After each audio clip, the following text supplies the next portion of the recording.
porque estamos viendo que esta semana se están conectando poquito. Ah, también tienen esto. ¿Cuándo rinden? Ah, mañana.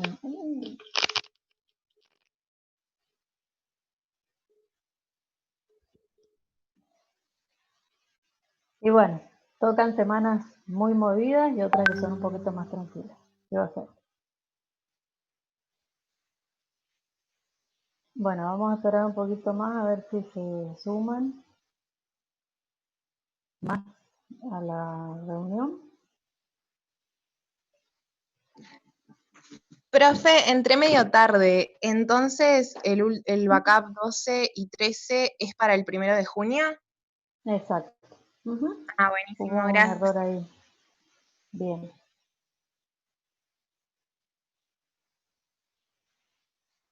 Acuérdense que los mensajes en Petco salen después de las 8 de la noche, así que si pueden entrar antes, van a poder ver los mensajes que ya están publicados, novedades, y no esperar a que les llegue. Sí, tienen que poner las competencias.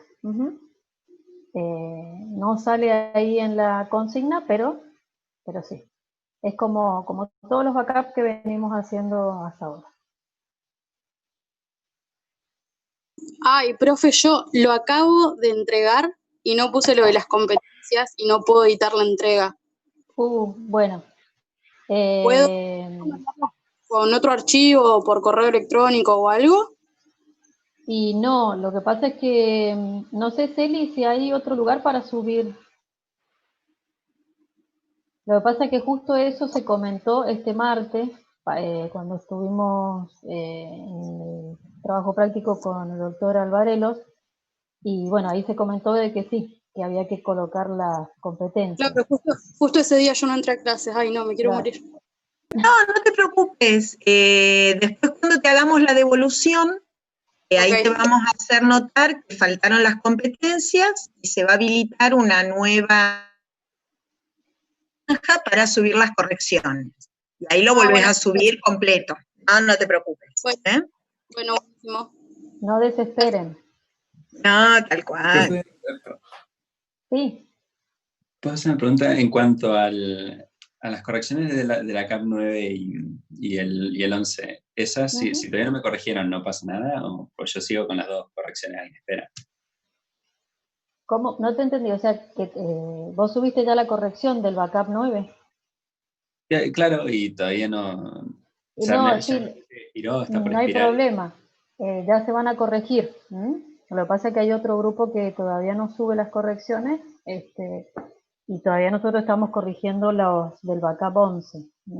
Así que no se preocupen, pero sí van a recibir las devoluciones de las correcciones.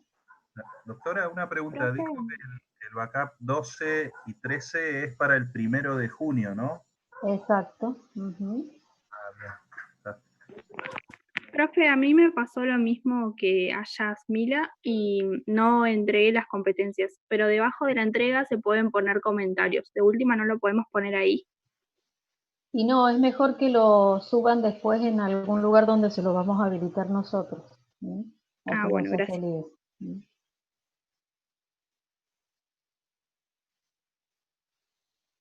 Dayana, sí, no, pero no recibiste ni siquiera la corrección, o sea, la nota de tu backup. Ahora la busco en Petco. A ver, Dayana, el apellido. No la veo. A ver, Dayana. Dame tu apellido, Dayana. Sí, ahora busco en Petco y te puedo contestar. Está bien, pero te han calificado. Si tienen calificación arriba de 60, está aprobado. Y bueno, por ahí no le han puesto ningún comentario. Depende del docente. Vale, Elian. Dios mío. Así nos marean, che. Bueno, pero ahí la pregunta que te hace Celina es si tenés la nota, aunque sea, si te llegó, que estás aprobado o no.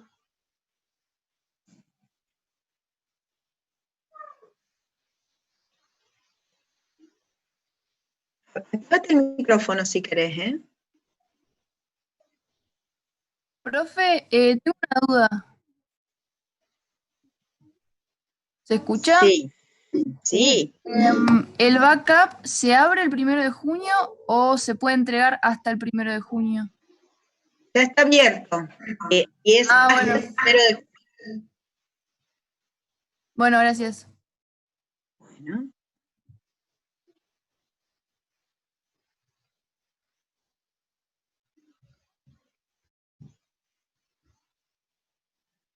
Bueno, ok, yo me quedo ahí viendo lo de Elian Videla, Bueno.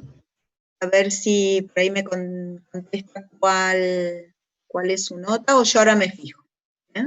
Bueno, vamos a empezar porque ya son y 20 y pienso que no se van a sumar muchos más ya que tienen el parcial mañana.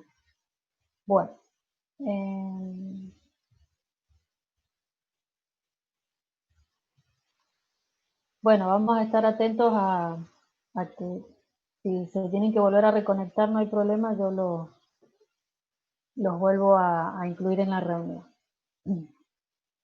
Bueno, hoy lo que vamos a ver es un caso clínico, ¿sí? Seguimos con reproducción, y bueno, el caso clínico se trata de una vecina que lo consulta porque está muy impaciente para saber si está embarazada, ya que hace un año está buscando tener un bebé.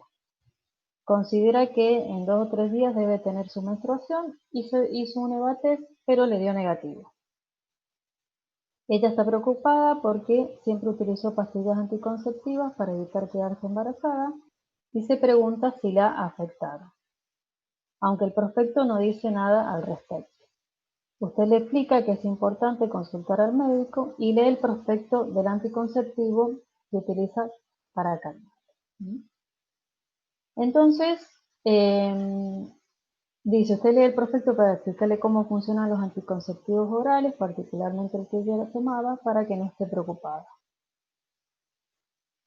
Tiene que leer atentamente el prospecto e identificar sus componentes, el mecanismo de acción, la forma de administración, las contraindicaciones y la advertencia. Entonces acá, ¿se alcanza a ver o quieren que se los agrande un poquito más la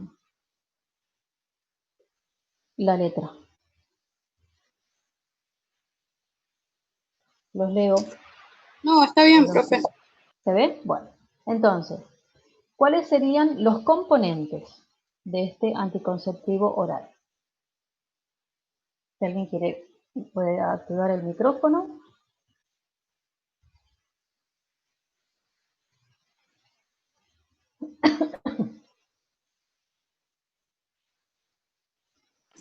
¿Sería el gestágeno y el etinol estradiol? Etinil estradiol, exacto.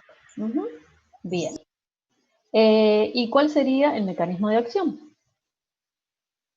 Según el prospecto, ¿no?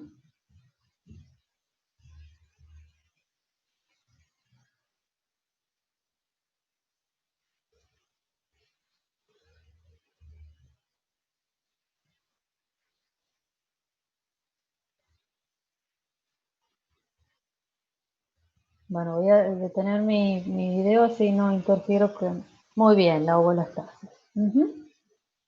¿Y la forma de administración cómo sería? Un comprimido oral cada 24 horas. Bien, pero ¿cómo sería en realidad ahí? Tiene una especificación, ¿no? Que es bastante importante a tener en cuenta. ¿Cuáles serían? Iniciar con un comprimido amarillo durante los primeros 24 días y luego un comprimido rojo los últimos 4 días. Bien, exacto. ¿Por qué? Bien, ¿qué tendrían en realidad? Bien, tiene que a la misma hora, todos los días, ¿sí? Porque ¿qué es lo que contiene el comprimido amarillo y qué es lo que tiene el comprimido rojo?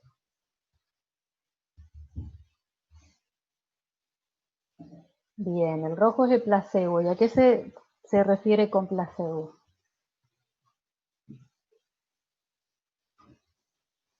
Muy bien.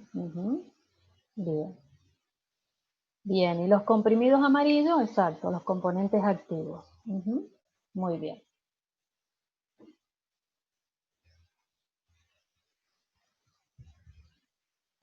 Bien.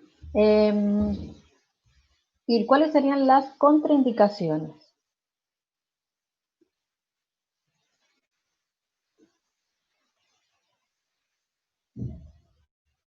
No, ya no estamos grabando más las clases porque hay una de las compañeras de ustedes que lo está haciendo, ¿sí?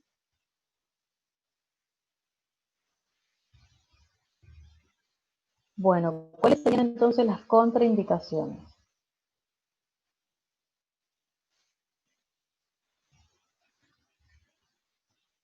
Hay muchas contraindicaciones. Bueno, pero en realidad hay contraindicaciones que son absolutas y otras que son relativas. Bien. ¿Qué otro tipo de, además de patologías tromboembolíticas, qué más hay? Accidentes, bien, ya lo repitieron. Infarto de miocardio. Accidentes, bien, bien, hipertensión, tumores de mama u útero. Muy bien, perfecto. ¿Y cuáles son las advertencias que presentaría o a las que hay que tenerle, hay que tener precaución, ¿no? Dice que el riesgo de fumar, o sea, digo, el fumar aumenta el riesgo de padecer complicaciones. Bien, o sea que ahí les dice que si la mujer está fumando va a tener que suspender, ¿no? El cigarrillo. Y acá hay una de las compañeras, Lucía, que dice que contiene lactosa, y ahí hasta lo marca casi en negrita. Y otros compañeros bien, obesidad, diabetes. Muy bien. Bueno. ¿Alguna duda? Bueno, después le dice que en la composición se detalla gestágeno y etinil-estradiol. ¿Con qué grupo de hormonas relaciona estos componentes?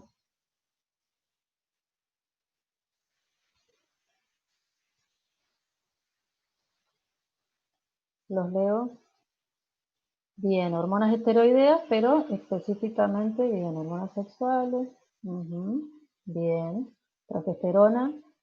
Bien, y el etinil-estradiol con el estrógeno. Bien, específicamente, ¿parecido a quién? ¿A qué estrógeno sería?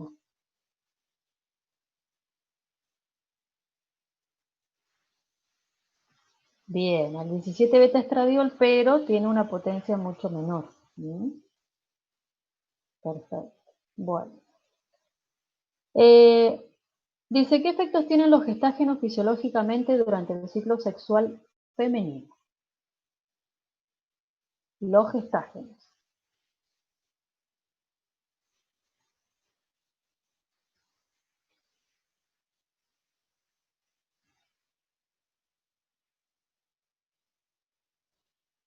¿Qué efectos tienen? Tanto los gestágenos como los estrógenos. ¿Alguien quiere? Si quieren pueden activar el micrófono.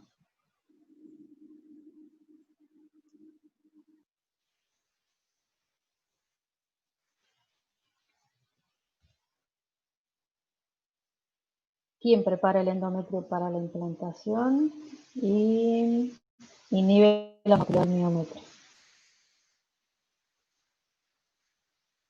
Bien.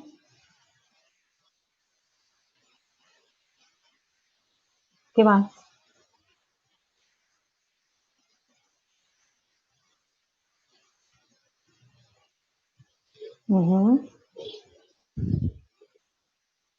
¿Pero quién?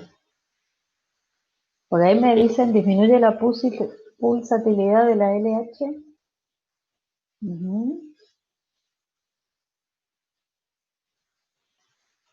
Bien, ¿y los estrógenos?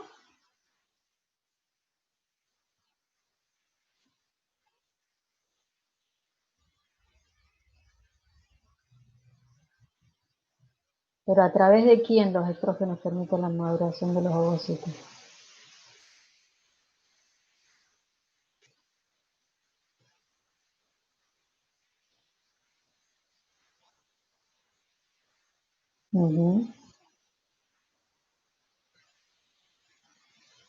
Pero en realidad primero actuaría la FSH, ¿sí?, para estimular a las células de la granulosa para liberar estrógenos, que a su vez esos estrógenos actuarían de nuevo sobre la célula de la granulosa para aumentar la cantidad de receptores de FSH. ¿Sí? Bien. Bueno. Acá dice, la forma de administración es muy específica e importante. ¿Sí? Y resalta una secuencia de toma que debe respetarse. ¿Por qué es tan importante? Que tenemos que seguir esa secuencia en la forma de administración. Y se tiene que tomar a la misma hora, no olvidarse ninguna toma.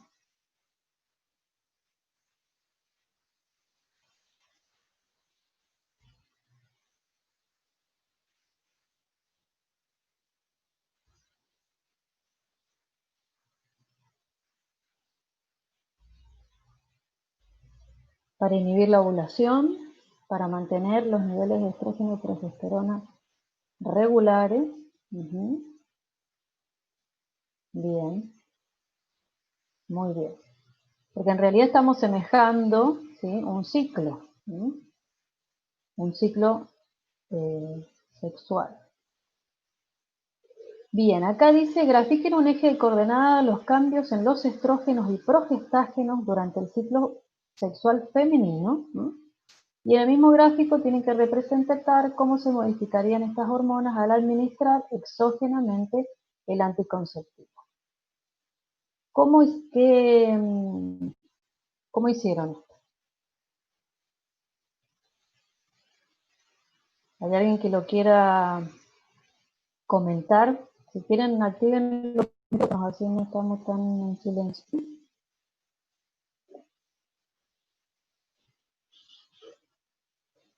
¿Cómo sería?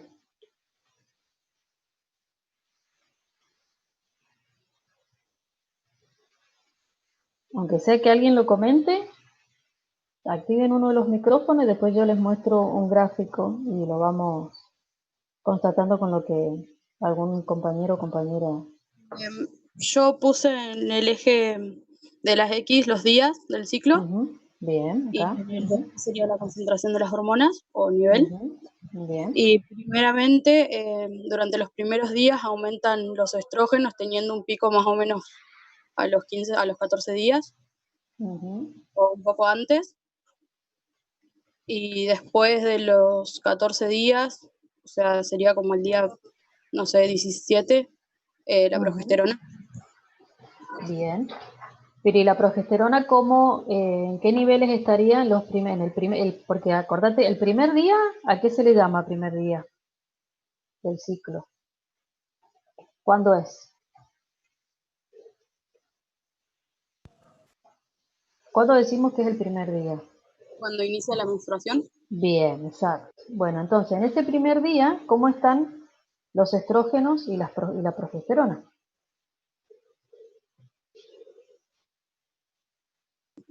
Los estrógenos están un poco más elevados que la progesterona, pero son niveles bastante bajos, sobre todo de progesterona. Bien, son bajos, pero un poquito más elevado el de estrógeno. Perfecto. Y luego, entonces, volveme a repetir cómo serían las curvas de uno y de otro a medida que van pasando los días. Bien, que durante los primeros días empieza como a aumentar los estrógenos, con un pico un poco antes de los 14 días, que sería el inicio de la ovulación. Y los niveles de progesterona se mantendrían hasta pasados los 14 días, en donde empiezan a aumentar. Bien. Y el pico sería, no sé, tipo el día 20, y ahí empiezan a disminuir. Bien, muy bien. Bueno, entonces ahora yo les voy a compartir otro Power, a ver si alcanza a ver bien.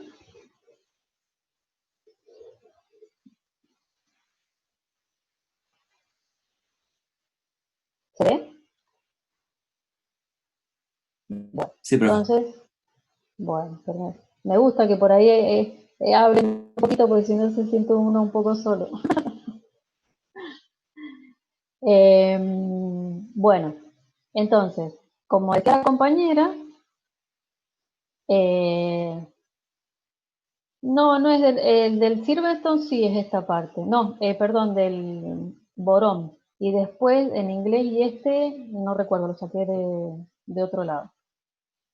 Bueno, entonces, como comentaba la compañera, los estrógenos sí empiezan a elevarse y la progesterona en realidad se mantiene levemente disminuida para luego de la ovulación aumentar. Siento que los estrógenos poseen un pico previo al día 14 para luego disminuir y luego tener un pequeño aumento casi ya a la mitad de la fase secretora. Entonces, yo en realidad lo que acá les puse es para que vayan viéndose o vamos comparando en realidad las distintas hormonas, dependiendo de la fase donde estamos. Es decir, tenemos la fase folicular y tenemos la fase luteica. Y en este costado, me gustó mucho este diagrama porque se va viendo cómo se va regulando, ¿no? Un ciclo normal, ¿sí? Sin haber tomado o consumido anticonceptivos orales. ¿sí? Entonces, para poder en realidad entender cómo es que funcionan los anticonceptivos orales, tenemos que saber primero cómo funciona el eje hipotálamo, hipófisis, gónada, en el caso de la mujer, para luego poder incorporar cómo es el efecto de los anticonceptivos orales. Entonces, vamos a hacerlo rápido. En el día 1, como hablamos, que es el día de la menstruación, ¿qué tenemos? Valores bajos de estradiol y de progesterona. Por lo tanto, la inhibición, el feedback inhibitorio, casi no existe sobre el hipotálamo. Por lo tanto, el hipotálamo puede liberar las hormonas reguladoras de gonadotropina que van a actuar sobre la hipófisis para que se libere FSH y LH, las cuales van a actuar en el ovario, tanto la FSH en la granulosa, células de la granulosa, como la LH en las células de la teca. Lo que va a hacer es que aumente la concentración de estradiol, ¿sí? Acuérdense que esto está todo en el teórico, ¿sí? Hay un teórico de reproducción. ¿Qué sucede? Al aumentar el estradiol, este estradiol hace blanco sobre las células de la granulosa, aumentando la densidad de receptores para la FSH, por lo tanto está más sensible a los efectos de la FSH. Esto genera que haya un crecimiento folicular, con predominio de uno de ellos, y ese es el que va a liberar mayor cantidad de estradiol, que esto sería ya, estamos en esta fase, es decir, aumentó la cantidad de estradiol, ¿sí? Y este estradiol ahora sí hace un efecto positivo sobre la hipófisis para que aumente, ¿no?, la concentración de LH, por eso vemos primero el pico de estrógenos y concomitantemente aumenta la LH. Que la LH lo que hace es producir, en realidad, ¿no?, la ovulación. En este caso, si no existe fecundación, el folículo se transforma en cuerpo lúteo, y este cuerpo lúteo, ¿qué es lo que va a hacer? Va a liberar mayor cantidad de estradiol y de progesterona, y estos niveles de estradiol y progesterona, que ya estaríamos en esta parte, ¿qué es lo que hacen? Van a tener un efecto negativo, un feedback negativo sobre el hipotálamo, totalmente distinto a lo que teníamos en el día 1. Por lo tanto, al tener un efecto, un feedback negativo sobre el hipotálamo, se va a disminuir la liberación del factor liberador de gonadotropina, por lo tanto va a haber menor efecto sobre la hipófisis, lo cual conlleva a una disminución de la FSH y de la LH, que es lo que veríamos en esta parte de acá. ¿Me siguieron o fue muy rápido?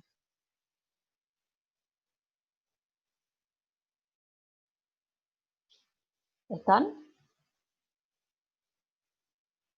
Bueno, buenísimo. Entonces, en el práctico les dice que tienen que dibujar, en realidad, bueno, lo que comentó la compañera recién, era dibujar en un eje cómo se verían las concentraciones de estrógeno y de progesterona en un ciclo normal. Ahora, ¿qué pasaría cuando nosotros empezamos a tomar el anticonceptivo, que en realidad lo tomamos acá, en el día 1, que es el día de la menstruación? ¿Cómo sería? ¿Qué pasaría con estas hormonas, tanto los estrógenos como la progesterona?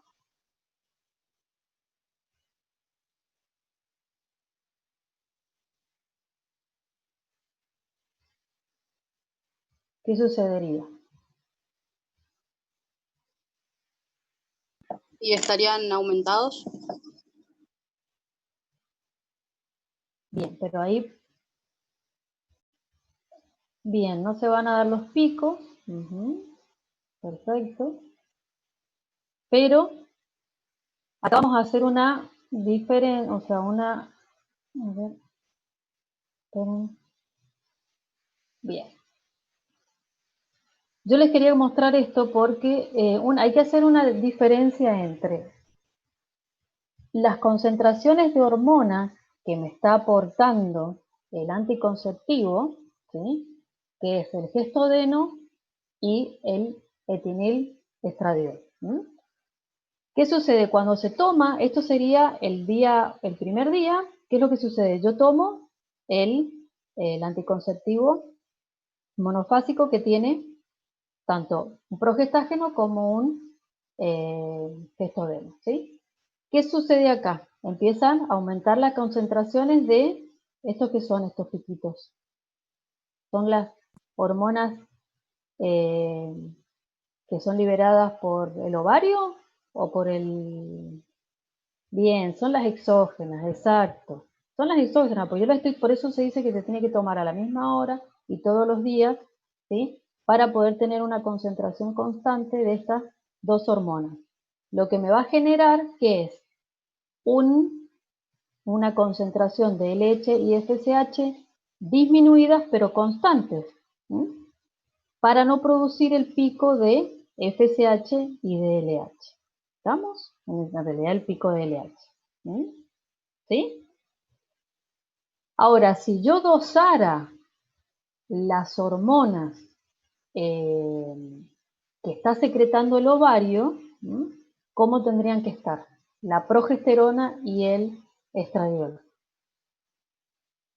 ¿Así? ¿Como estas? ¿Como piquitos? Bien, bajos. Entonces, bueno, acá tengo un gráfico que es un poquito viejo. Esta parte de acá no la vean porque es cuando la mujer se quedó embarazada. Nosotros tenemos, esto sería un ciclo normal, ¿sí?, donde tenemos la FSH, el pico de LH, el aumento de estrógenos, el aumento de progesterona, ¿sí? Pero cuando ya está consumiendo los ACO, ¿qué sucede con los estrógenos y la progesterona? Se mantienen bajos y constantes. Sería como intentar que se mantengan constantes los niveles hormonales. Exacto, constantes pero bajos, de estrógeno y de progesterona liberados por el ovario. Porque lo que estamos inhibiendo en realidad es el pico de LH y estamos bajando y manteniendo constantemente bajo la LH y la FSH. ¿Sí? Bien, muy bien. Bueno, vamos a volver a el práctico. A ver. O sea, las preguntas, o sea que las hormonas endógenas se mantendrían siempre bajas, exactamente. Tanto los estrógenos, la progesterona, o sea, el estradiol, la progesterona, la LH y la FSH. Exacto, también estaría baja la GnRH. Porque en realidad lo que se inhiben son los pulsos de GnRH por la progesterona. Entonces, recuerden que como ya empezamos a ver los ejes, traten de hacer todos los ejes, en este caso hipotálamo, hipófisis, gónada, a qué niveles se están regulando. Hay veces que se regulan solamente en hipotálamo, otras veces hipotálamo, hipófisis, en este caso, y también localmente. Acá me dicen, profe, entonces lo que se produce es una disminución de la progesterona y el estrógeno, pero controlando exactamente. Vos controlás primero la LH y la FSH. ¿Por qué? Porque los ACO van en esas concentraciones en las cuales vos los estás consumiendo, porque si te fijas en el prospecto, estás consumiendo mayor concentración de progestágeno, ¿sí?, que de estrógeno. Entonces, el progestágeno lo que hace es inhibir tanto a nivel del hipotálamo como de la hipófisis para que no se libere, en el caso del hipotálamo, la GnRH, en el caso de la hipófisis, la LH y la FSH. ¿Sí? Entonces tenemos dos controles ahí. ¿Bien? Exacto, una retroalimentación negativa. Bien. Entonces, les dice, el prospecto refiere que la acción terapéutica de esta microdosis es la ovulostasis. Ustedes ya lo habían dicho, que el mecanismo de acción es ovulostático. ¿Qué significa? O traten de definir este término. Silvia, una preguntita, porque referido a esto último. Esto, o sea, significaría que yo al inhibir el pico de L, principalmente de LH, estoy inhibiendo la ovulación, porque de ser así, Exactamente. claro, y como ahí en el prospecto dice que es ovulostático, Bien. yo encontré, no me acuerdo dónde, que decía que ovulostasis podía ser también existiendo ovulación, o sea que en realidad hay ovulación y vos lo que haces es como alterar ciertos factores del óvulo para impedir la, no sé cómo Claro, decirlo. en realidad lo que hace, o sea, va a haber, vos lo que no estás inhibiendo en realidad, los folículos se van a producir, y van a haber folículos. Lo que pasa es que lo que vas a ver es que como no tenés LH, ¿sí?, no va a haber ovulación. No va a estar, al no haber pico de LH, no va a haber ovulación. Y además, al tener mayor cantidad de progesterona y de estrógenos, ¿qué otras modificaciones vas a tener en el ciclo sexual? Además de lo hormonal. ¿Qué efectos produce la progesterona y el estrógeno? Bien, aumento de moco cervical, que ¿qué haría? Que aumenta en realidad también la viscosidad del moco. Sí, va a estar todo impidiendo la El paso a fecundación. los espermatozoides, exacto, el cambio de pH. ¿Sí? O sea que no solamente vos estás inhibiendo la ovulación, sino que estás modificando también el endometrio y la secreción de ese endometrio. Está bien, claro, sí, sí. Mi duda era puntualmente eso, si yo estoy inhibiendo la ovulación, ¿qué pasa con la palabra ovulostático, ovulostasis? Bien, en realidad el ovulostasis, o sea, si vos tuvieses que, por eso te estamos pidiendo que ustedes traten de definir este término. ¿A qué se refiere con la ovulostasis?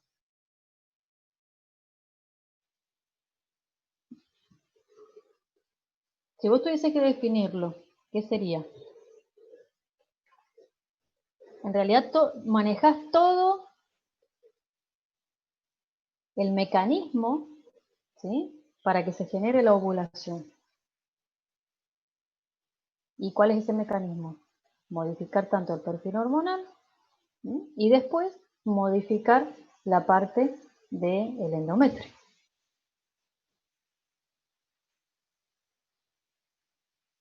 ¿Sí? ¿Están? Bueno, bien. Entonces ahora les pide que vendría a ser en realidad un resumen de lo que estamos hablando ahora, donde dice que el efecto contraceptivo de los anticonceptivos orales viene determinado por la acción de estos preparados a nivel de ¿qué? Del aparato genital femenino, es decir, sobre la hipófisis y el hipotálamo, y su acción sobre el eje se puede resumir de la siguiente manera. Inhibe la ovulación en el ovario por atresia folicular, lo que conlleva a la desaparición del pico estrogénico periovulatorio y una disminución de la progesterona en la segunda fase del ciclo. ¿Sí? Desaparece el pico de la FSH y de la LH periovulatorio. Inhibe la liberación de hormona liberadora de gonotrofina en el hipotálamo, que suele ser transitoria y revertir, o sea, se revierte si se suspende el tratamiento. Entonces, ahora, además de haber graficado lo que sucede con el estrógeno y la progesterona, también tienen que incluir la LH y la FSH. Yo ya se los di en un gráfico anterior, entonces resumiendo, ¿qué pasaría? A ver si alguien me lo puede explicar.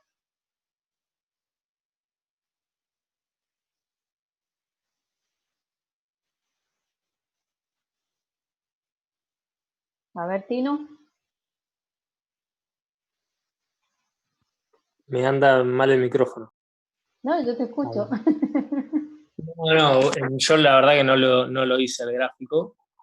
Fui más o menos viendo la guía, pero no, realmente no lo hice. Obviamente no vamos a tener el pico de LH. Si alguno de paso quiere sumarse.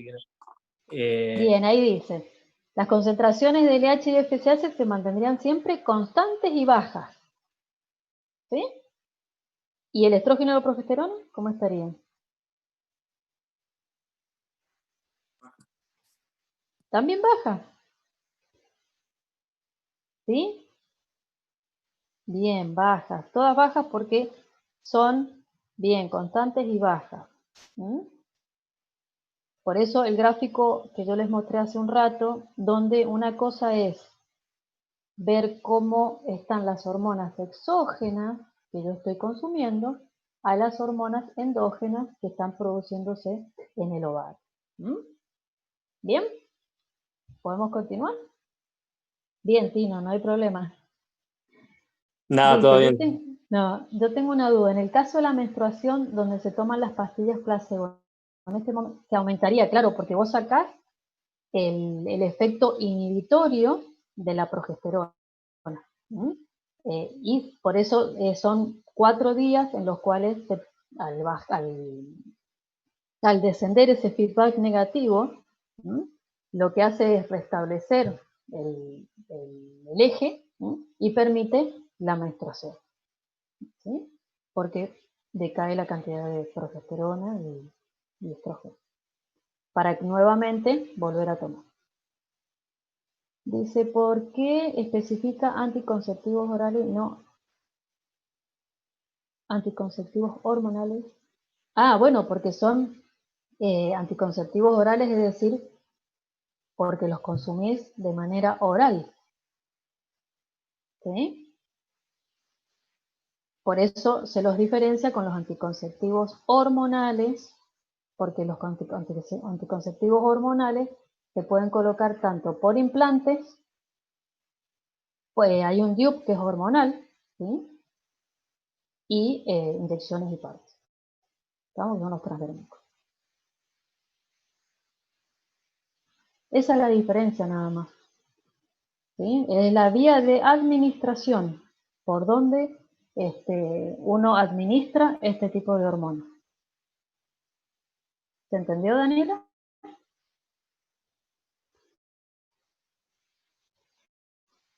Claro, el mecanismo de acción es el mismo, pero de lo que difiere es la vía de administración y también si son monofásicos, bifásicos, trifásicos.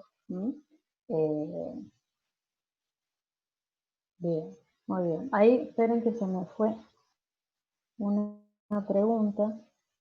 Dice, el placebo se daría para que el organismo siga acostumbrado a la ingesta de anticonceptivos cuando se retome después de ese día. No, en realidad se le llama para que descanse, si no, no menstruaría en realidad. ¿Sí?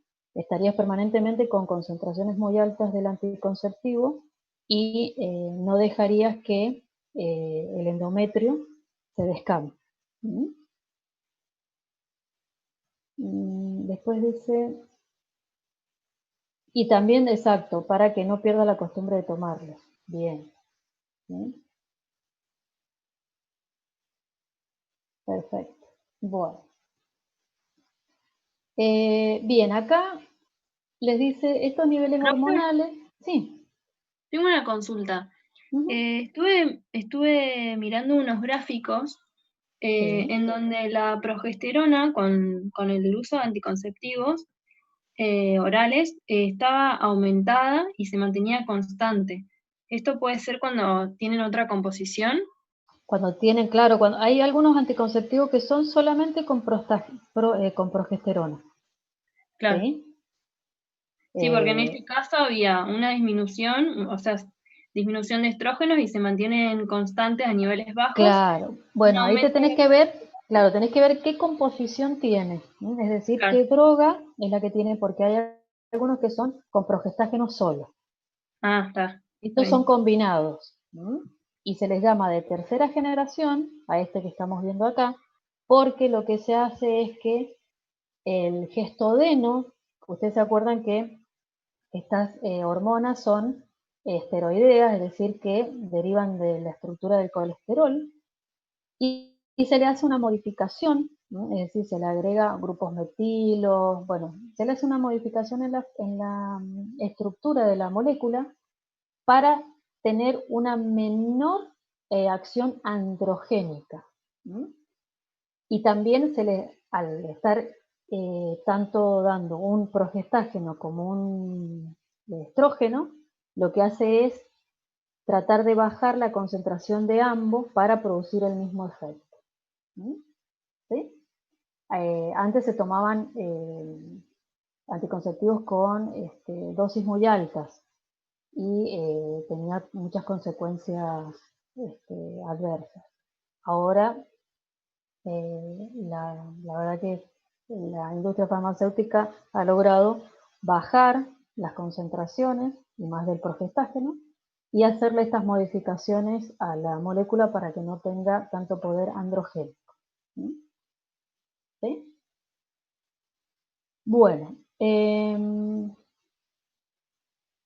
acá dice, estos niveles hormonales también modifican tanto la actividad y el trofismo sobre órganos sexuales secundarios, por lo tanto, ¿qué podrían producir en las trompas de falopio, en el cuello del útero y en el endometrio?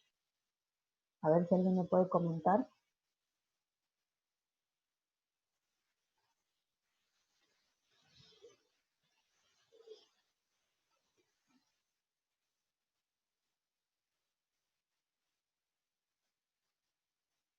¿Qué efecto producen? Bueno, en el endometrio, ya lo estuvimos hablando.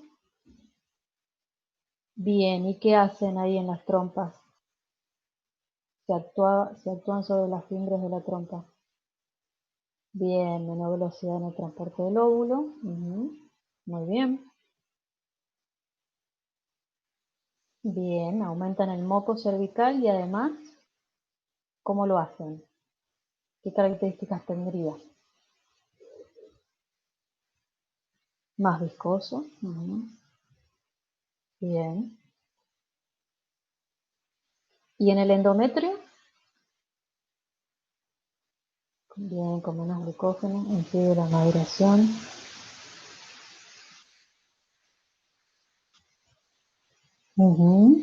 Bien. Bien, muy bien. Perfecto. Bueno, sigamos, que hay mucho para leer.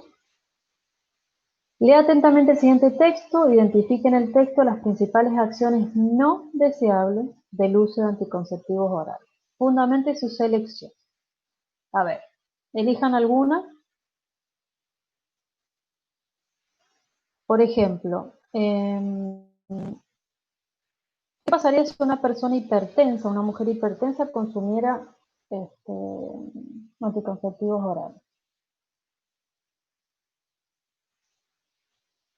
¿Tendría algún efecto? ¿Sería beneficioso? ¿Sería perjudicial?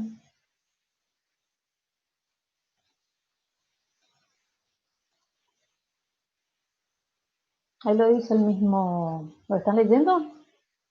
No lo voy a leer porque es muy largo. Sería perjudicial, obviamente, porque acá dice que hay un porcentaje en donde se incrementa o sea, en personas normotensas hay un incremento de la presión, o sea, se produce hipertensión, y si a eso le sumamos los efectos protrombóticos y otras alteraciones que tiene sobre el metabolismo, por ahí sobre diabetes, o sea, contribución a un montón de otros factores de riesgo que llevarían a alguna posible complicación, que es un ACV isquémico. Bien, porque en realidad, ¿qué es lo que hacen los estrógenos? Pueden aumentar la actividad de los factores de la coagulación. Por eso lleva a a esta predisposición a la trombosis, ¿no? ¿Sí? También sí, y si me disminuye permite una pregunta con respecto a este tema, no recuerdo dónde, pero leí también que decía que disminuye la síntesis proteica hepática, y de ser así no debería no debería disminuir la producción de factores de la coagulación. No, en realidad, a ver, una cosa, vos tenés que hablar siempre de, cuando hablamos de los estrógenos, una cosa es los niveles fisiológicos de estrógenos, que tienen algunas veces, en realidad tienen efectos beneficiosos, pero cuando yo ya los estoy tomando en concentraciones suprafisiológicas y por mucho tiempo, producen otro tipo de efectos. ¿Sí? ¿Se entiende la diferencia? Sí, o sea que lo que yo leí era más en una situación fisiológica normal. Exacto. ¿Sí? Por eso, porque en realidad la mujer que empieza a tomar anticonceptivos lo toma por mucho tiempo. Entonces los efectos que se producen a largo tiempo porque se mantienen constantemente en concentraciones altas de estrógenos, ¿no? Y eso es lo que conlleva a estos efectos que son adversos. Perfecto, gracias. De nada. Por eso ahí les dice que la síntesis proteica a nivel hepático puede disminuir con el consumo de ACOS, ¿sí? Pero, así como dice Tino, estos factores de la coagulación, ¿sí? En realidad, a ver, ¿cómo es que actuarían los estrógenos? ¿Qué tipo de receptores tienen?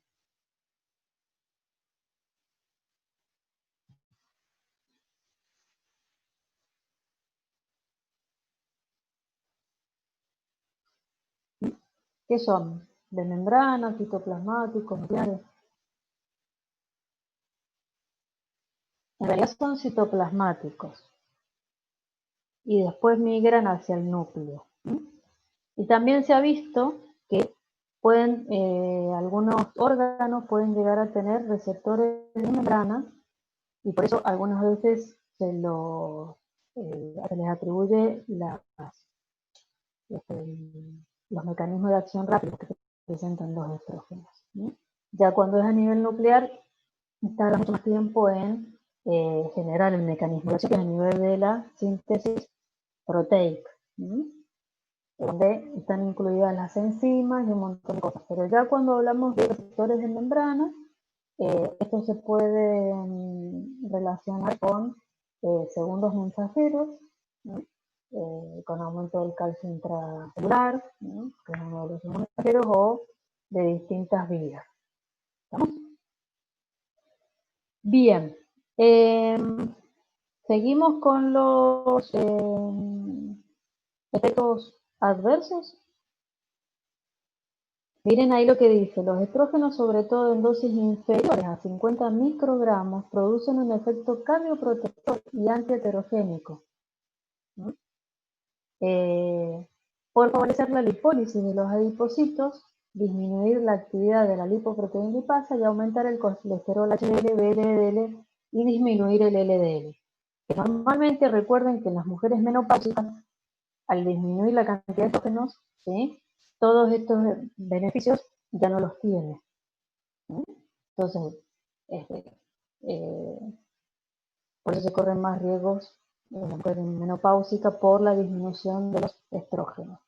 Pero ahora bien, lo vimos en el prospecto, ¿qué era lo que teníamos mayor cantidad? ¿Estrógeno o progesterona?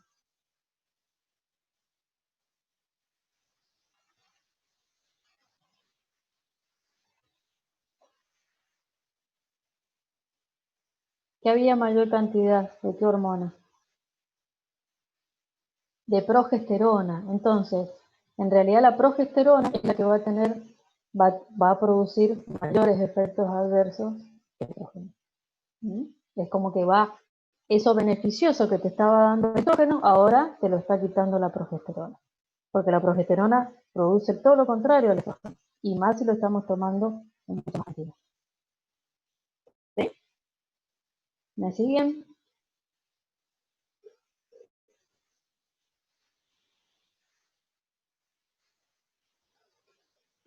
Bueno. ¿Alguien quiere hablar más de los efectos adversos?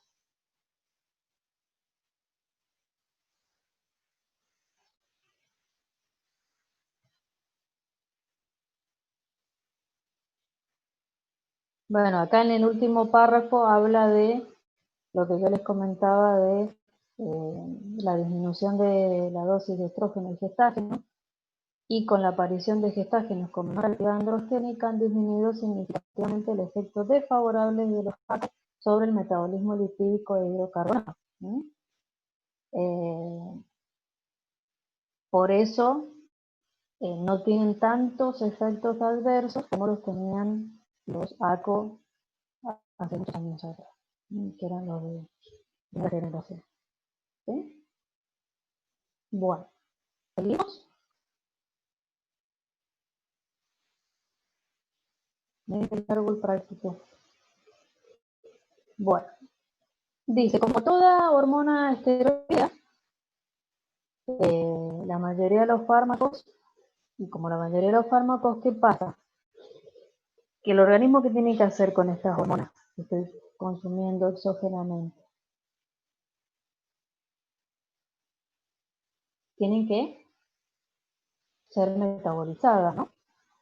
Y excretadas por riñón. Entonces, ¿qué es lo que le tiene que pasar a esa molécula para poder ser excretada a nivel renal?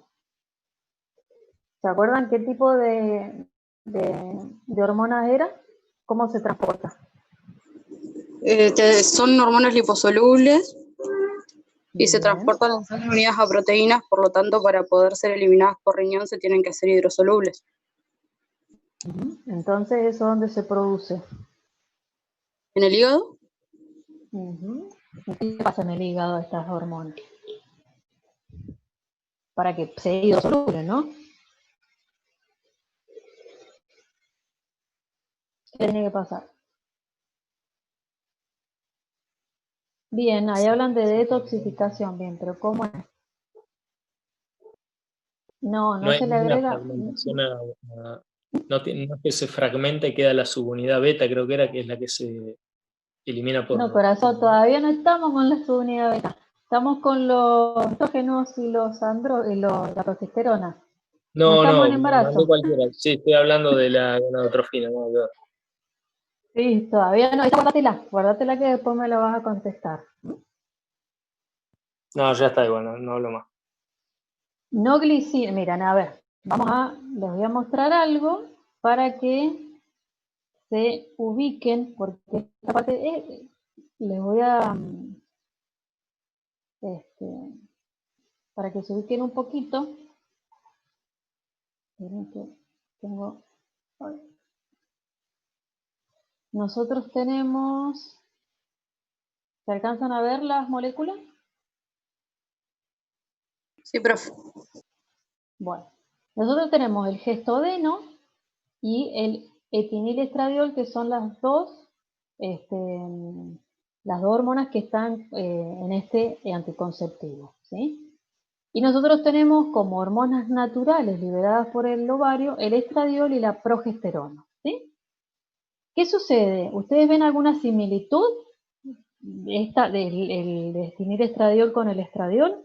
¿Tienen algo parecido o hay algo que ven que es distinto?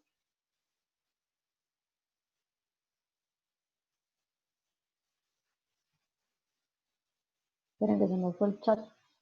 ¡Ay! Se me fue el chat.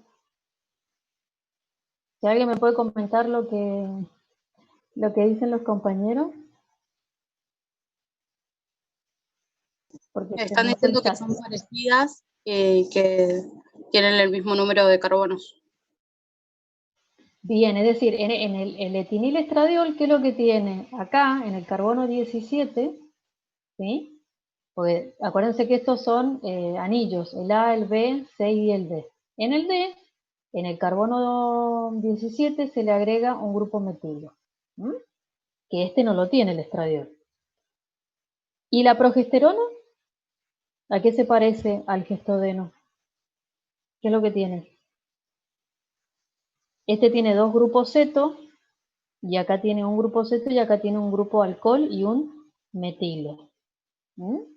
¿Sí? Entonces, en realidad, este tipo de modificación que hacen a la molécula, esto y esto, primero hacen que cuando nosotros los absorbamos, una vez que se absorben, ¿hacia dónde se van? Se absorben a nivel intestinal. ¿A dónde se dirigen principalmente?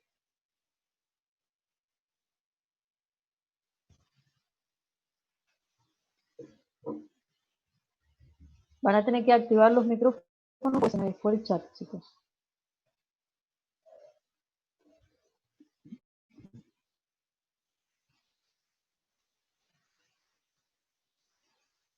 Ahí apareció el chat. Bien. Claro, o sea, va al hígado, perfecto. Entonces, si pasan al hígado, supuestamente, ¿qué les estaría pasando en ese momento que entran al hígado? Se van a ser degradados, ¿no?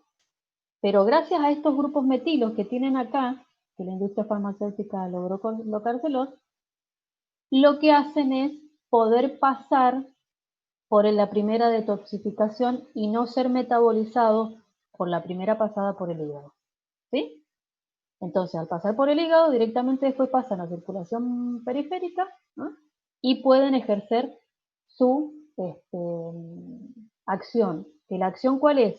Este grupo, el anillo A, es lo que se va a unir a los receptores específicos en los distintos órganos. ¿Sí? Entonces, una vez que cumplen su función, vuelven a entrar al hígado, y lo que hacen en realidad es agregarle, ¿no? Hidroxilarlos, es decir, a este se va a transformar, ¿en qué se transformaría la progesterona? ¿Cuál sería en realidad el metabolito al cual se lo tendría que transformar para poder ser excretado por riñón? Por riñón. Lo tengo que transformar en alcohol, ¿sí?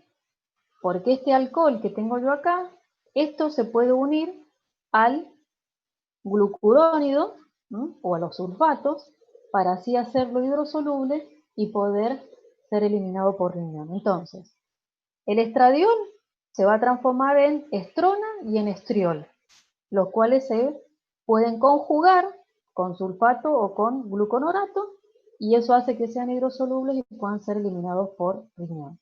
Y la progesterona se transforma en pregnanodiol, diol es porque tiene dos alcoholes, y se une un glucoronato, y así es eliminado por riñón. ¿Se entendió? Yo creo que por ahí es medio complejo, pero es para que por lo menos... Perdón, profe, ¿el estradiol en qué se convierte? El estradiol se convierte por hidroxilación en estrona y en estriol. Preferentemente es triol. Bien, gracias. Y esos, a su vez, se le puede agregar un grupo sulfato o glucoronato, y es la manera en la cual se puede eliminar por riga. Bueno, entonces, ¿estos ACOs pueden generar daño hepático?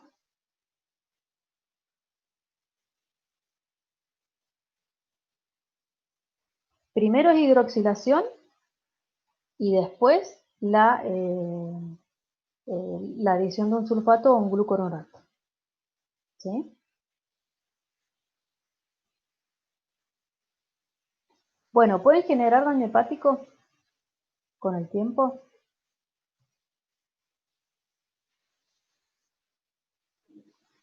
Y yo creo que sí, porque en un primer momento dijimos que no se metabolizaban en la primer paso por el hígado, digamos, y eso puede generar que se acumule y genere daño.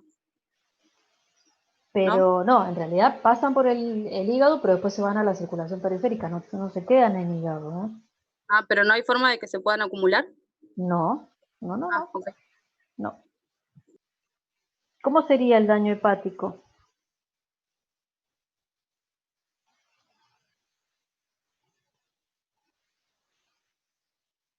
Ahí dice no porque son muy bajas las dosis. Bien, pero si yo lo tomo por mucho tiempo, por más que sean bajas las dosis.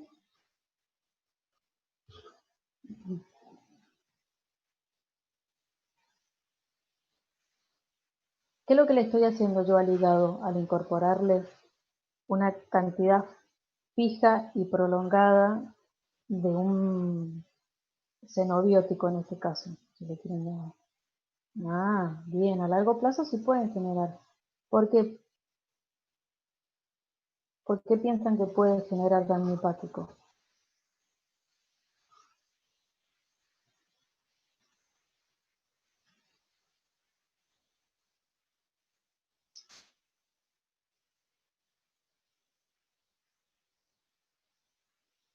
¿Alguien sabe?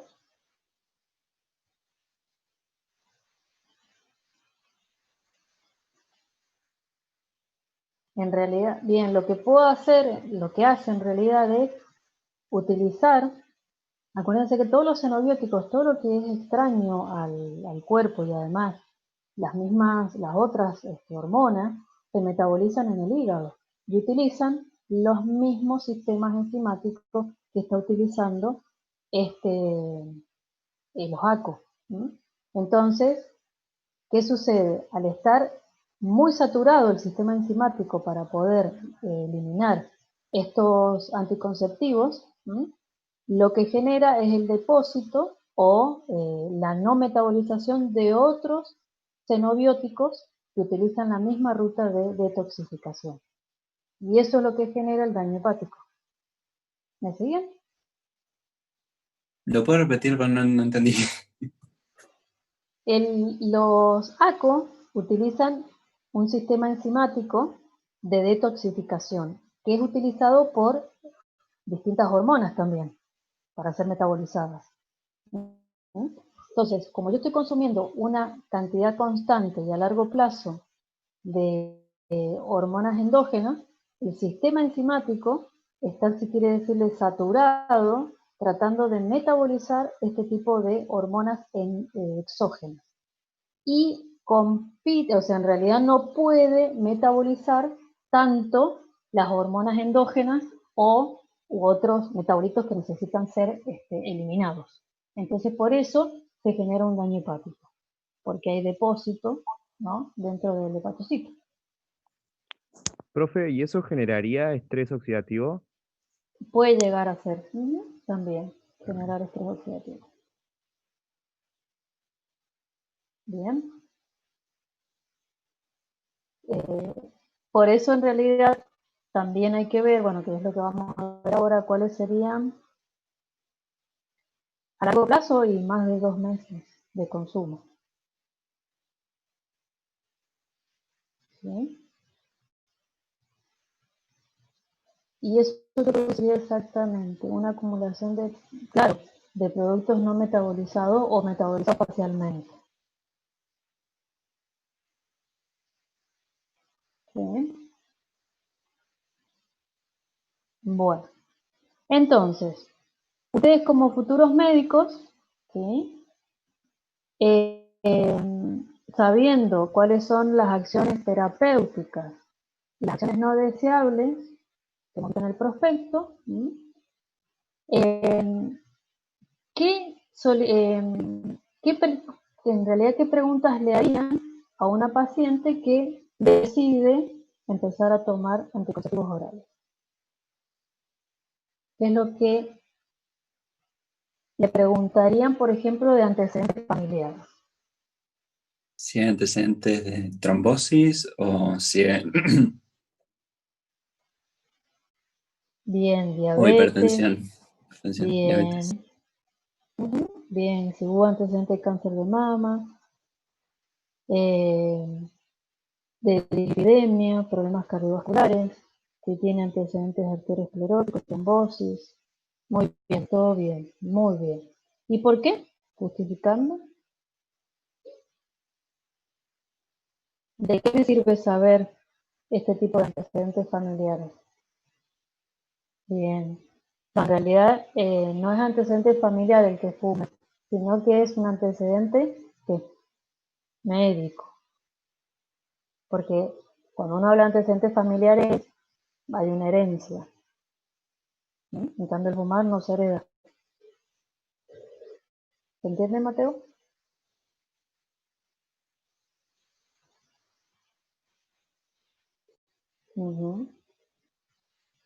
Bien. ¿De antecedentes médicos? ¿Qué le preguntarían? ¿Médicos qué significa? Antecedentes médicos. ¿Qué diferencia hay con los antecedentes familiares? ¿Son lo mismo?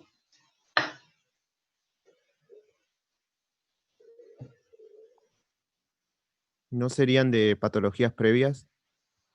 Bien, pero ahí, bien, porque individual es de la paciente, el antecedente médico es de la Claro. paciente. ¿Ah? Y familiares es de los familiares. Bien. ¿Qué le preguntaría? Entonces, ¿se ha sufrido alguna de esas patologías? Bien, si tiene, bueno, si tiene diabetes, un montón de cosas. Y en el examen físico, entonces, si yo la tengo que revisar, ¿a qué le presto atención?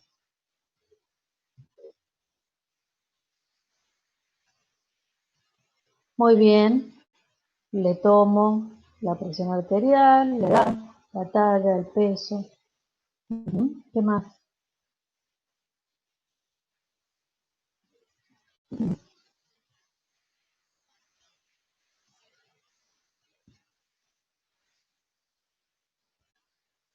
Muy bien. Bien. En el examen físico, no, en antecedentes médicos. Le preguntaría si fuma. Bien. ¿Y qué tipo de exámenes complementarios le va a solicitar a la paciente? Un eco, ¿qué más? Perfil hepático, bien. ¿Por qué? Bien, eco mamaria. Y ahí en el perfil hepático, o sea, una vez que le sacan sangre, bien, un coagulograma, ¿qué más? Me interesaría saber cómo está la glucemia de la persona, la insulina. Bien. Y los lípidos, colesterol, triglicéridos, HDL, LDL también. Bueno, bien, perfil lipídico. Muy bien. Bien, una ecografía. Bien. Bien, completo.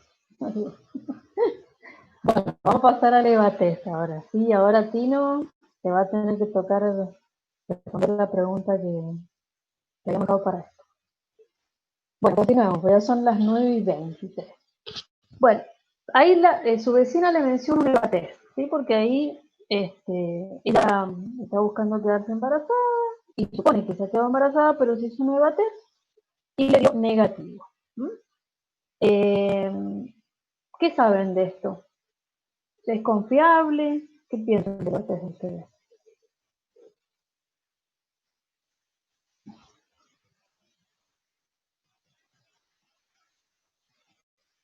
Sí, en principio sería confiable porque es un método que tiene mucha sensibilidad, si bien tiene margen de error como todo método, y eso, y lo que se dosa es la gonadotrofina coriónica humana, la HCG, la fracción, y ahora sí la fracción beta. Ahora sí. Ajá, bueno. En realidad, a ver, ahí dice, mide la concentración de gonadotrofina coriónica humana en orina. En realidad no mide la concentración, es cualitativo. Porque no me está diciendo cuánto tengo, no me está diciendo que está la hormona. Sí, a ver, esperen. Primero vamos a responder las preguntas que están acá y después vamos a hablar, tiene un 99% de confiabilidad. Ningún test así de los que se compran en la farmacia son el 100%, no se van a, las farmacéuticas no se van a casar con esto. Le van a poner siempre un 1% de error por la duda. Bueno, les dice que lean atentamente el inserto, es decir, el prospecto, y vamos a ir respondiendo a estas preguntas. ¿Qué tipo de ensayo es? ¿Qué tipo de ensayo es este?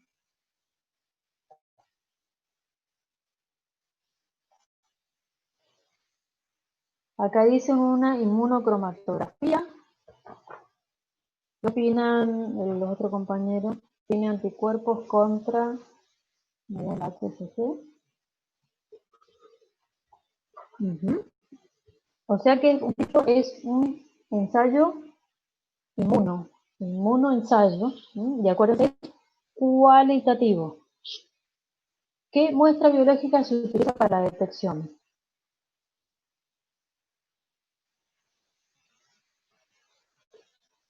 ¿Qué muestra biológica?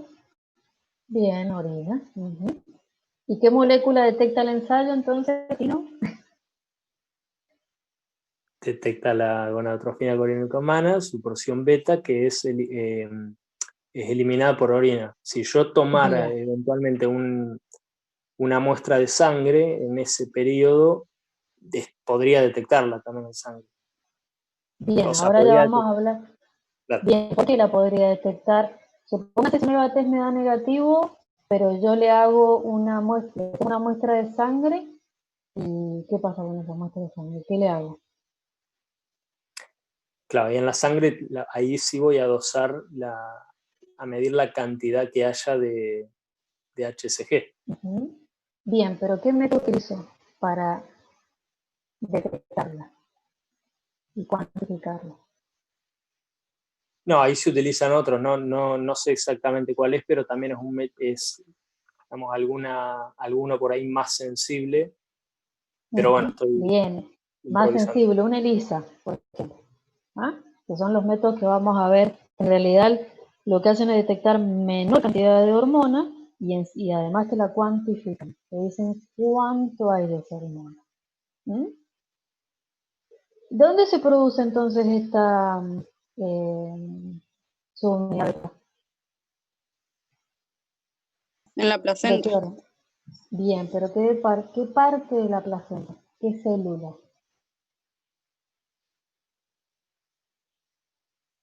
El trofoblasto. Muy bien. ¿Cuándo aparece el trofoblasto?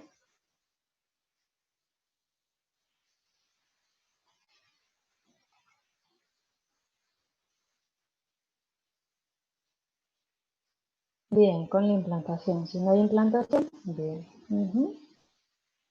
Bien.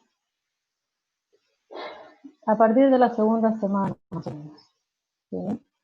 Bien. ¿Y qué tipo de molécula desde el punto de vista químico? ¿Se acuerdan qué tipo de hormona es? Proteica, esteroidea, una glucoproteína. Muy bien. Bueno, ¿cómo llega la molécula a la orina? Ya lo dijo Tino, se filtra libremente. Y normalmente, ¿esta molécula la encontramos en la orina?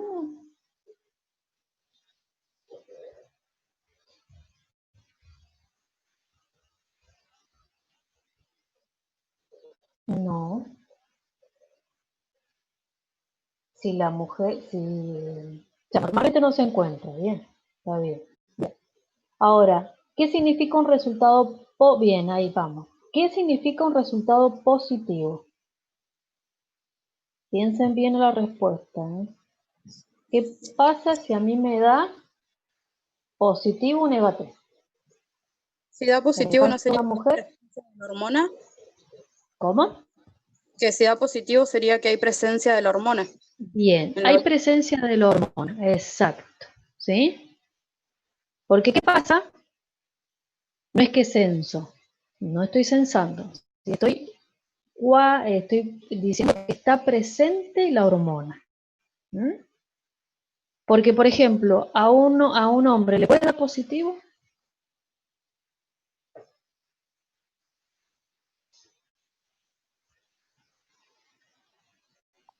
No. Sí. ¿En qué casos? A ver, Eugenia. ¿Qué tipo de cáncer? Bien, un tumor, pero ¿en dónde? Porque dice si hay cáncer, ¿en dónde?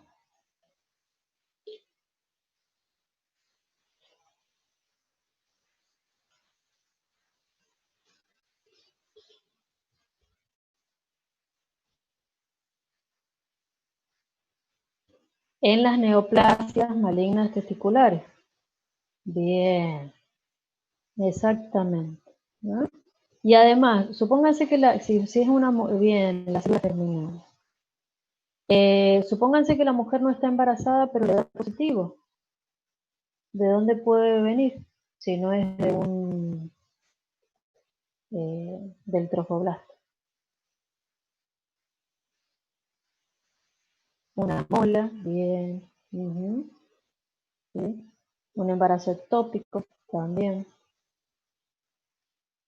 ¿Estamos? Muy bien. Entonces,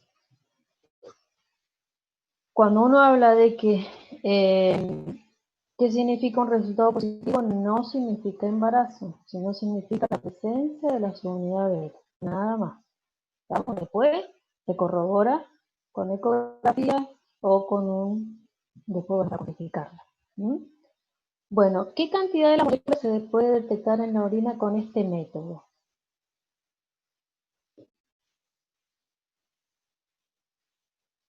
¿Cuánto? ¿Cómo ninguna? Si no, ¿cómo te va a dar positivo? Bien, bien, ahí lo dice. O sea, exacto, es cualitativa porque significa que si está menos de 25 unidades internacionales, ¿qué te va a dar? Negativo. Exacto, se refiere a la sensibilidad. ¿Cuánto es lo menos que puede llegar a detectar? 25. ¿Vamos?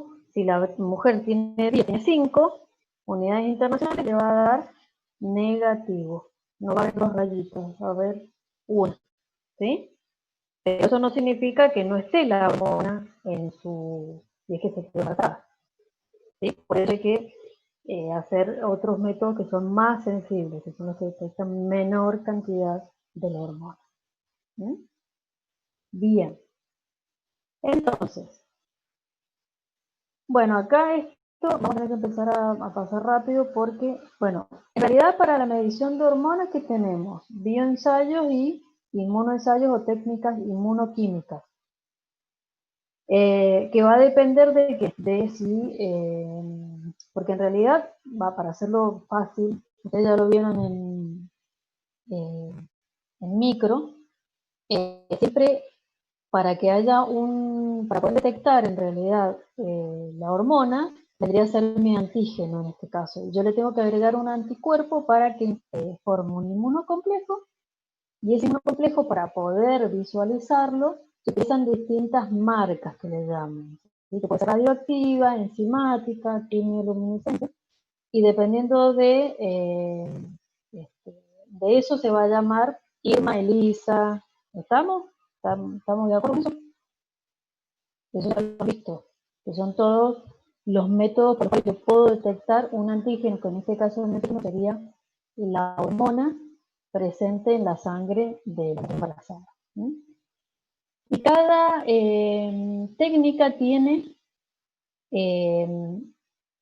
sensibilidad, especificidad, ¿sí? Precisión y exactitud. ¿Estamos? Acá se los sale bien la definición, entonces vamos ya directamente a los ensayos inmunométricos. Entonces, de acuerdo al tipo de marca, los inmunoensayos tienen distintos nombres. Por ejemplo, a simple vista podemos ver el desarrollo de color de un sustrato por acción de la enzima usada como marca. Entonces, ¿cómo se le llama a este tipo de ensayo? Se utiliza una enzima. Esto lo tienen que saber, chicos, ya lo han visto en micro. ¿No sería encima un ensayo? Bien, o sea, el ELISA. Bien. Si utilizo el luminol, que es un compuesto que emite luz y se lee a una longitud específica, ¿cómo se le llama? Compuesto químico, quimioluminiscencia. ¿Sí?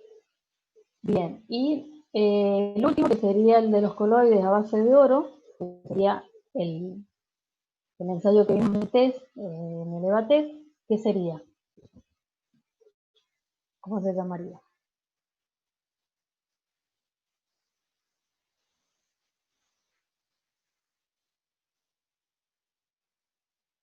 El de los coloides a base de oro.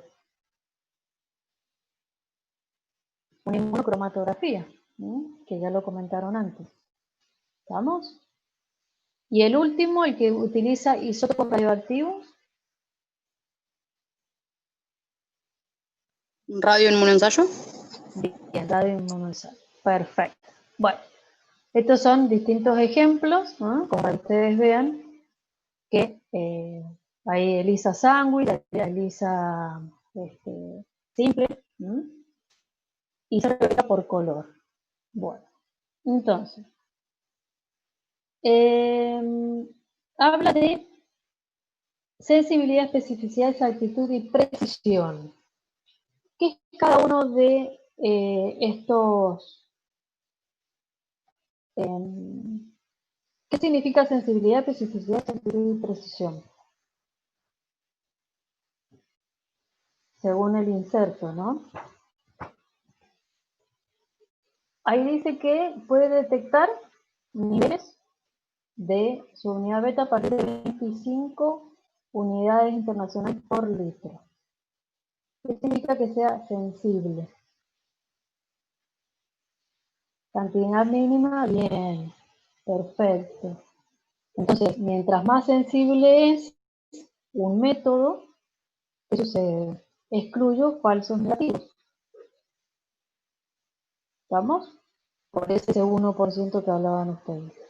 En este caso, el 1% puede dar ese negativo. ¿El positivo es confiable? No te entiendo, Martín.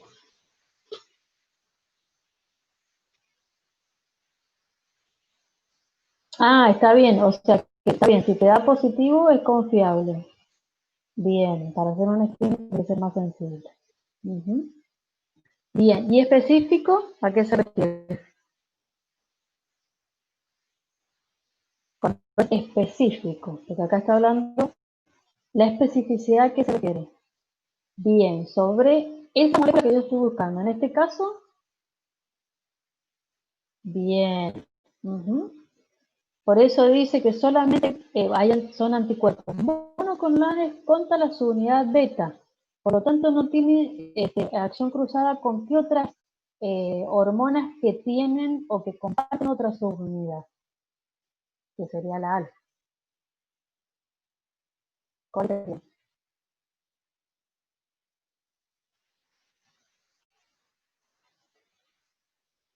Si no fuese específico, también me daría positivo si tengo LH, FSH o no. Y TSH. Porque tanto la FSH, la LH y la FSH comparten la subunidad alfa junto con la hormona coriónica. Por eso este test es contra la subunidad beta, que las demás hormonas no tienen, solamente la hormona coriónica. ¿Sí? Bien, exactitud, ¿a qué se refiere? Es exacto, superior al 99%. Cuando se aleja la media obtenida del valor real. Bien. Es decir que estoy midiendo realmente la cantidad que me está diciendo que está midiendo, no es otra cosa. ¿Y la precisión? ¿Es preciso?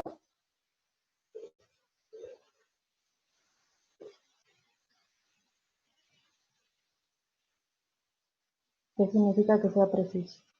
No es lo mismo que exactitud, ¿eh?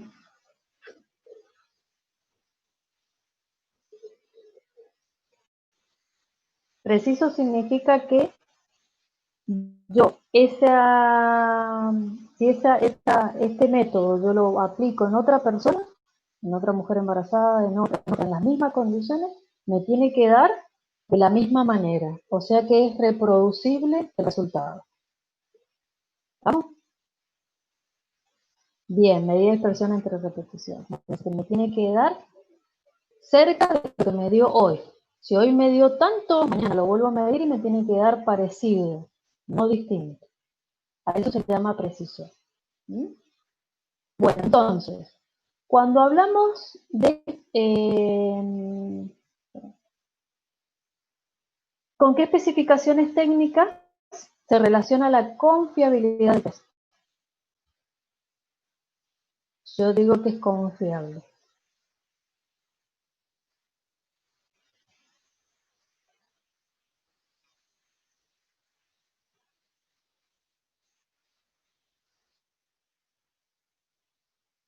Con sensibilidad y exactitud. Sería con sensibilidad y especificidad. No tanto con exactitud. Bien, con especificidad y sensibilidad. Por eso es confiable el método. Bien. Bueno, ya respondimos lo de las hormonas FSH, LH y TSH. Entonces, usted le recomienda a su vecina que consulte a su médico, ya que pueden existir otras razones por las cuales no queda embarazada. ¿Puede descartar entre ellas el uso de anticonceptivos orales?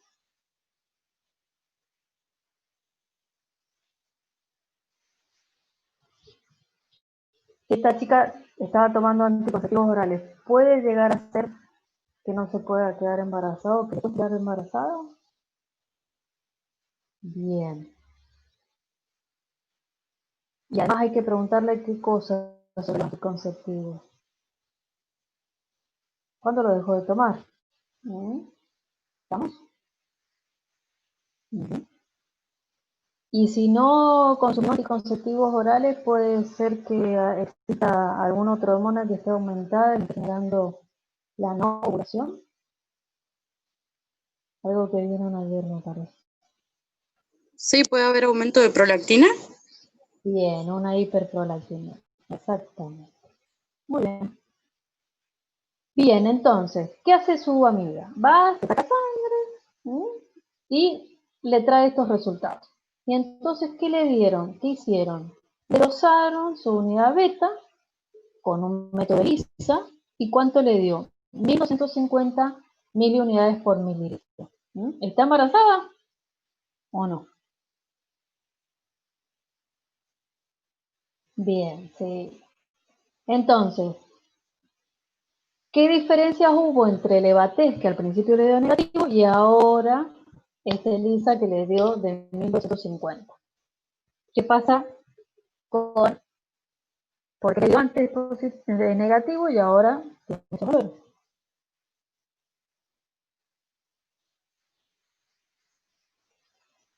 ¿Qué piensan que puede haber pasado? Puede haber sido que la concentración en la orina de la hormona haya sido menor a 25. Bien. Puede ser que también, en realidad, bien, la sensibilidad del método, así como comentó la compañera, y también puede ser que no haya respetado que la orina esté concentrada 2 horas.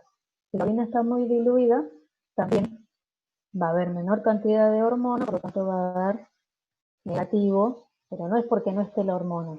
El Crevatet me está detectando esas pequeñas cantidades de hormonas que hay en la orina. Por eso se recomienda que se retenga por 2 horas la orina para poder hacer la prueba. ¿Sí? ¿Estamos de acuerdo?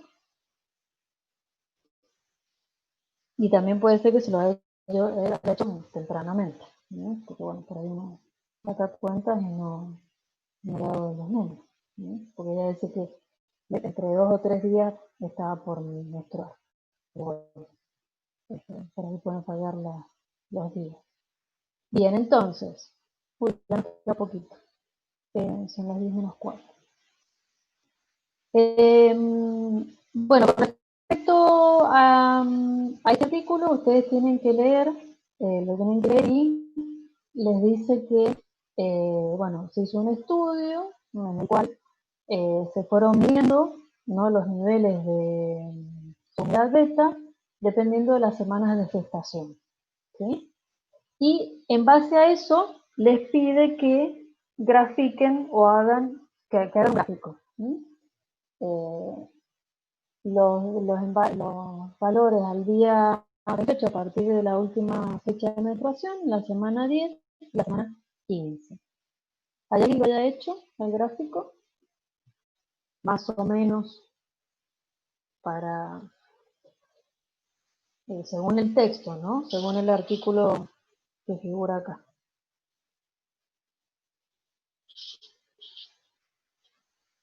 ¿Hay alguien que lo haya hecho?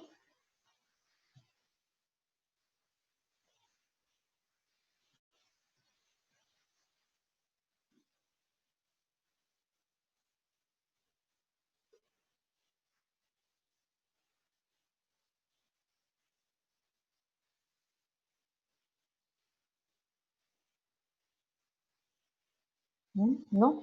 ¿Nadie? No, profe, yo no llegué hasta ahí. No lo... Bueno, en realidad, bueno, acá dice que el artículo presenta una tabla con resultados de las mediciones realizadas con un método ELISA con sensibilidad de 2 miliunidades por mililitro. ¿Es buena la sensibilidad que tienen? ¿Sí o no? Bien. Entonces, lo que ustedes tienen que hacer en realidad es comparar, hacer un gráfico con los datos que da el artículo y los datos que se dan acá. Lo que pueden llegar a observar es que se presenta un pico, porque en realidad el nivel de hormona de subunidad beta aumenta exponencialmente, duplicando su valor cada 2 días cuando hay embarazo. ¿No es cierto? Que va bien. Ahora, si empieza a disminuir el valor de la subunidad beta, significa que se está corriendo riesgo de un aborto espontáneo. Por eso es importante saber que a medida que avanza la edad gestacional en semanas, van aumentando los niveles de hormona de subunidad beta. ¿Estamos? De la hormona. Perdón que le interrumpa, Yo se veo. escucha como un ruidito en el micrófono, no sé si es el suyo o si es mi ¿Ahora? celular. ¿Se escucha bien? Sí, ahí se escucha ¿Hola? perfecto. Sí, bueno. Si ustedes ven en esta tabla, ustedes ven que a medida que avanza la edad gestacional, ¿qué va pasando con los niveles de la hormona coriónica humana? Va aumentando, ¿sí? O sea que eso es un buen pronóstico. Ahora, si los valores empiezan a disminuir, ¿qué pasa si empiezan a disminuir drásticamente? Significa que se está corriendo riesgo de un aborto espontáneo, ¿sí? En realidad aumentan, tienen un pico máximo para después disminuir pasadas las 20 semanas, un poco más. Pero si yo entre la cuarta y quinta semana o sexta empiezo a ver que hay un descenso brusco, y no hay un aumento como lo presenta, por ejemplo, en esta tabla, significa que se está corriendo riesgo de un aborto. ¿Vamos? Por eso es importante saber cómo es el patrón de secreción de esta hormona. Entonces, en realidad, bueno, después cuando ustedes hagan los gráficos, van a ver que son parecidos, presentan un pico, pero lo que va a diferenciar, ¿qué va a ser? ¿El tipo de qué? ¿Qué características tiene un método, en este caso el ELISA, de sensibilidad de 2, y el que presenta acá el artículo?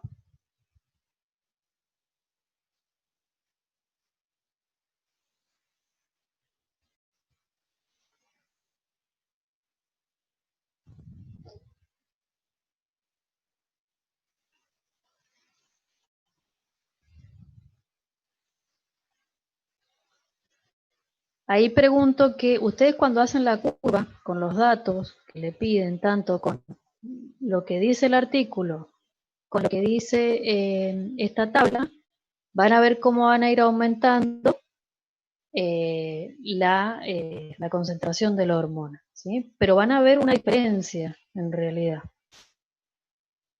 con el patrón o la curva. Bien, es con la sensibilidad del método. ¿Cuál es más sensible? El ELISA. El ELISA, perfecto. O sea que, bien, el ELISA es mucho más sensible, por lo tanto voy a detectar valores mucho más bajos que con el otro método, ¿sí? Bien, entonces, ya vamos a la última que dice que en el laboratorio contamos con dos métodos de distinta sensibilidad y costo, es decir, dinero. ¿Cuánto cuesta para determinar la hormona? Uno es la inmunocromatografía, que sería el EVA-TEST, con sensibilidad de 25 miliunidades por mililitro, y la otra es el ELISA, con una sensibilidad de 10 a 5. La primera tiene un costo de 50 pesos y la otra de 150. La única diferencia, o la diferencia grande, es que el primero se puede hacer con sangre o con orina, y el ELISA solamente con una muestra de sangre. Ahora, si ustedes fueran director de un hospital público y tienen que definir qué método de diagnóstico de embarazo van a usar en una mujer de edad fértil que acude al hospital, ¿cuál de los dos comprarían?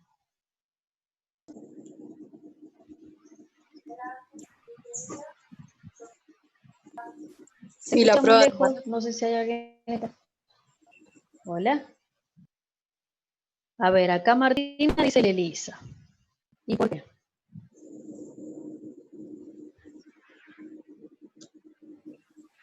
Yo usaría la prueba de hospital público. Fotografía.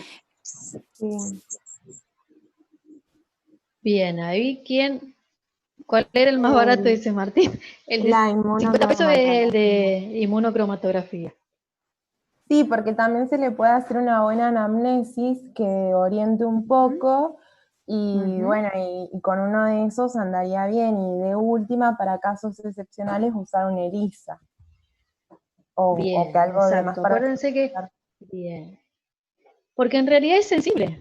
Con 25 es sensible, tiene buena sensibilidad. Además, normalmente, ¿sí? Ustedes de mañana, y cuando en el hospital público la mujer llega con un atraso casi de una semana, no como esta chica que en realidad quisiera quedarse embarazada, entonces ella ya sabe, entonces está apurada para hacerse un EVA-TEST. En el caso de la mayoría de las chicas que ustedes van a recibir en los hospitales públicos, ya vienen casi con una semana de atraso. Por lo tanto, hacerlo un ELISA, primero, sale caro, ¿no? Y ustedes tienen que cuidar y utilizar ese presupuesto para otras cosas. Y ya con un método como el inmunocromatográfico tiene muy buena sensibilidad y se puede utilizar con una muestra de orina que es mucho más fácil de obtener que estarle sacando sangre. En el privado me dice ELISA, sí, porque ahí las obras sociales te lo pagan. En cambio en el público, el hospital tiene que cubrir el costo. ¿Se entiende? Bien. Y bueno, ¿y cuál de los dos test es más confiable? Bueno, el que es más confiable es ELISA por la sensibilidad, pero bueno. Y entonces, bueno, ¿qué ocurrió con el primer ensayo de su vecina que dio negativo? Puede ser que haya tenido menos de 25 miliunidades por litro o que la orina no haya estado concentrada. ¿Estamos? ¿Se entendió?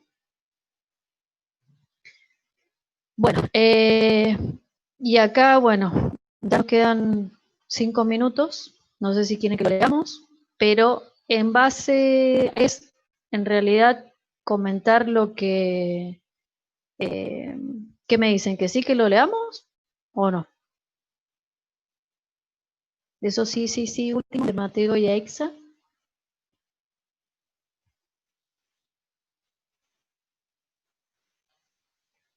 Ah, no.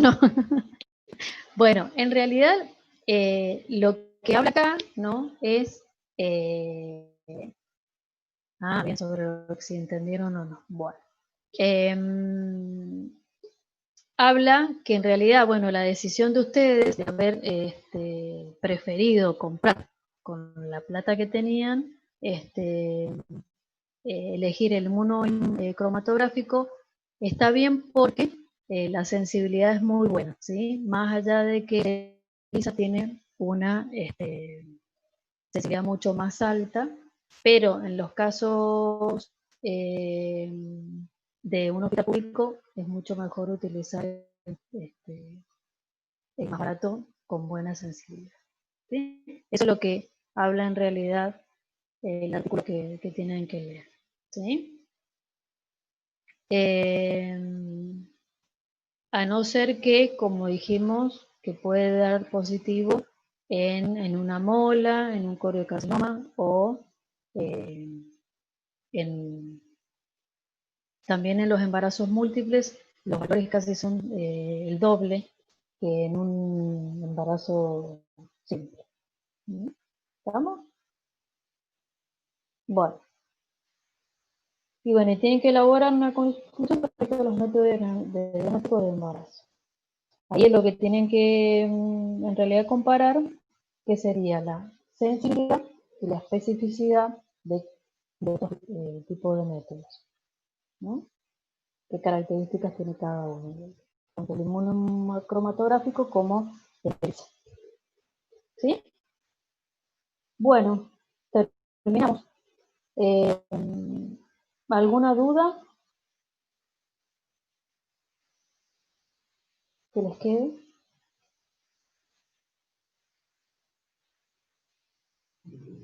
A ver, con lo de la prolactina, ¿sí?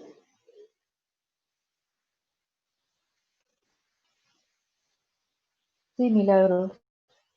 De nada, chicos. Suerte para los que rindan esto.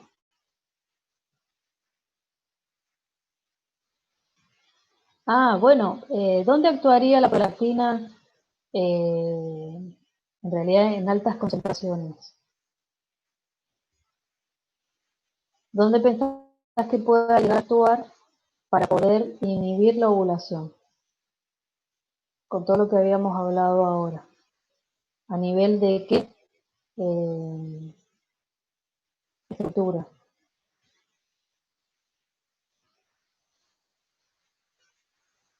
Bien, en el hipotálamo.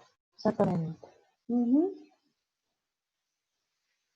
Bien, lo que hace es actuar sobre el hipotálamo para que no se libere hormona liberadora de gonadotrofina, por lo tanto no se desencadena todo el mecanismo de liberación de FSH, LH, por lo tanto no va a haber el pico de LH y no va a haber ovulación. Exacto. Cuando hay una hiperprolactinemia, o sea, niveles altos de prolactina mayores de lo normal. Bueno, Milagros. Bueno, buen fin de. Bueno, mucha suerte para los que rinden. Nos vemos el jueves que viene. La especificidad, sí, lo que pasa es que en el ELISA se utiliza anticuerpos monoclonales específicos también son por contra la supernovela. Lo único que la diferencia que te hace es que te cuantifica y posee una sensibilidad mucho más baja, en realidad más alta, perdón, porque detecta menores cantidades que el inmunotomográfico. Bueno, chau, nos vemos.